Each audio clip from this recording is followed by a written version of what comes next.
Bandaraya Milan yang terkenal dengan julukan Kota Fashion dipilih sebagai lokasi strategik oleh Kerajaan Negeri Melaka dalam usaha mempromosikan produk pelancongannya ke Eropah. Ketua Menteri Datuk Seri Idris Harun optimis Kerajaan Negeri mampu memantapkan lagi jaringan kerjasama strategik dengan pemain utama industri pelancongan di Milan. Ujarnya usaha berterusan perlu dilakukan bagi menarik kedatangan lebih ramai pelancong Eropah untuk melawat Melaka.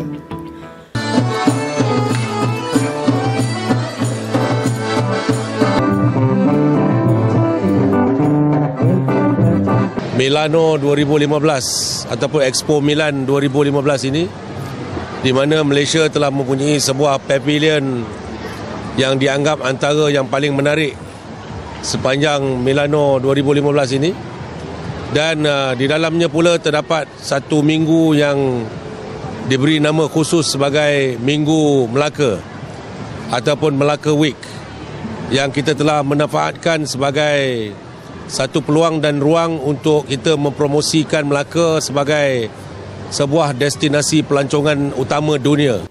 Beliau berkata demikian pada sidang media pelancaran Festival Makanan dan Kebudayaan Melaka sempena program A Week in Melaka.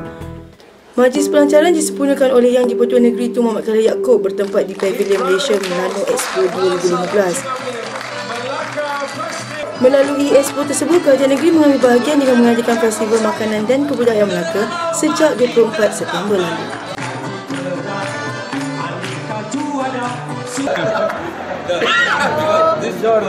Dia kata pasal peluk.